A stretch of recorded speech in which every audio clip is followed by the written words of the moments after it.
আজকে তোমাদের সঙ্গে একটা রেসিপি শেয়ার করব বলে চলে আসলাম। এখানে নিয়েছি আমি 4 পিসের মতন বেশ মোটা মোটা আর বড় বড় লোটে মাছ। তাই লোটে মাছটাকে আমি ম্যারিনেট করে রেখেছি ধনেপাতা, কাঁচা লঙ্কা, রসুন, আদা বেটে। তাতে দিয়েছি একটু নুন আর হলুদ গুঁড়ো। এই দিয়ে এটাকে প্রায় আমি 2 থেকে 3 ঘন্টা ম্যারিনেট করে ফ্রিজে রেখে দিয়েছিলাম সেট করার জন্য। তো এইবার এটাকে আমি বাটার ফ্রাই করব। লোটে মাছের বাটার ফ্রাই কি তোমরা খেয়েছো? তো আমার মতন করে একবার একটু বানিয়ে দেখো।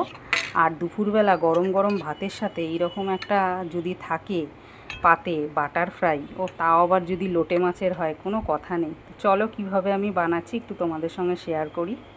আমি তৈরি করে নেব যেটা দিয়ে আমি লোটে মাছটা ফ্রাই করব। আগে তো দেখালাম ম্যারিনেশনের পর্ব।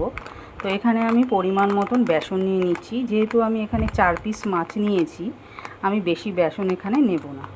আমি 1 চামচ, এই মোটামুটি বড় চামচের 1 চামচ আমি একটু কর্নফ্লাওয়ারও দিয়ে দেবো।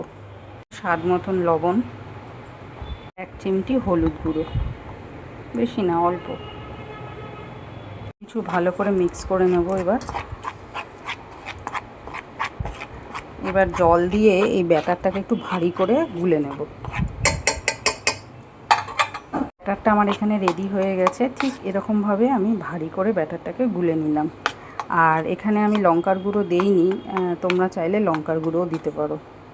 গুলে মোটামুটি ওই 10 থেকে 15 মিনিট, হাতে যদি কম সময় থাকে 10 থেকে 15 মিনিট একটু রেস্টে রেখে দিলে হয়ে যাবে। তো এইবার 10 মিনিট পর দেখো মেন যে জিনিসটা সেইটা এবার আমি ব্যাটারের মধ্যে দেব। তো কী সেই মেন জিনিস? সেই মেন জিনিসটা হচ্ছে, দেখাচ্ছি দাঁড়াও। এই যে বাটার, বেশ অনেকটা পরিমাণ বাটার দেব। তো এই জন্যই এটার নাম হচ্ছে বাটার ফ্রাই।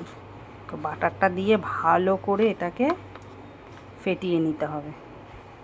তো আমার যেহেতু অল্প পরিমাণ, তাই আমি এতটার মতন বাটার দিলাম। তোমরা যখন বানাবে যদি পরিমাণ বেশি থাকে মাছের, ব্যাটারের পরিমাণও যদি বেশি থাকে, তাহলে সেই পরিমাণ অনুযায়ী একটু বেশি বাটারই লাগবে, একটু বেশি বাটার দিও। তো চলো এটাকে আমি ভালো করে বেসনের সঙ্গে গুলে নিই, তারপরে দেখাচ্ছি। এটা আমি ব্যাটারের সঙ্গে ভালো করে মিশিয়ে নিয়েছি।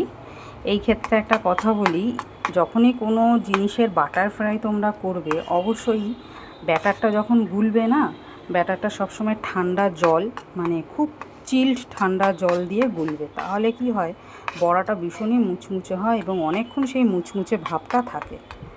ঠিক আছে, এখানে রেডি। আর কড়াইতে আমি সাদা তেলও বেশ অনেকটা পরিমাণে দিয়েছি, যেহেতু এটা ডিপ ফ্রাই হবে তাই অনেকটাই আমি সাদা তেল দিয়েছি এখানে। তো চলো এবার এগুলোকে একটা একটা করে ভেজে নেব।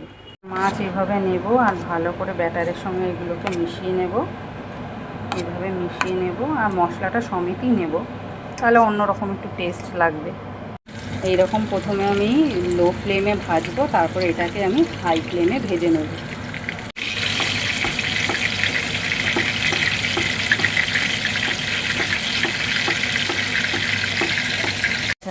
আমি যখনই কোনো কিছু ভাজি তো ব্যাটার আমার এরকম বেশি হয়, তার জন্য আমি অন্য কিছু ওই ব্যাটার দিয়ে করে নিই, সেটাও আমি রেডি করে রাখি। তো সকালবেলা আমার দাদা এরকম বড় বড় সব পুঁই পাতা দিয়ে গেছে আমাকে। তো ভাবছি এই পুঁই পাতা কটাও ভেজে নেবো ওর সাথে, বেশ দুপুরবেলা গরম গরম ভাতের দারুণ লাগবে খেতে। একদিকে তো লোটে মাছের বাটার ফ্রাই, আর একদিকে হচ্ছে পুঁই পাতার ফ্রাই। তো এগুলো করে তোমাদের একসঙ্গে আমি দেখাচ্ছি কেমন হলো সব আমার ফ্রাইগুলো। ঠিক আছে, তো এইভাবে পাতাটাকে আমি ভরিয়ে নিলাম বেসনের মধ্যে, দিয়ে এবার করে দিয়ে দেবো। অনেকগুলোই এখানে করে ফেলেছি। এবার আমি একটু গরম গরম ছেলেকে খাইয়ে নিই, ছেলে তোমাদের রিভিউটা দেবে। পুরোটা কামড়াও। কেমন খেতে? ভালো, টেস্টি হয়েছে। লোটে মাছটা একটু খেয়ে দেখে বলো।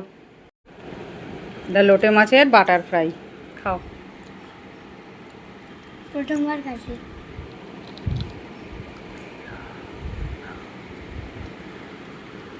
কি ভালো? সেই স্বাদ। সেই স্বাদ।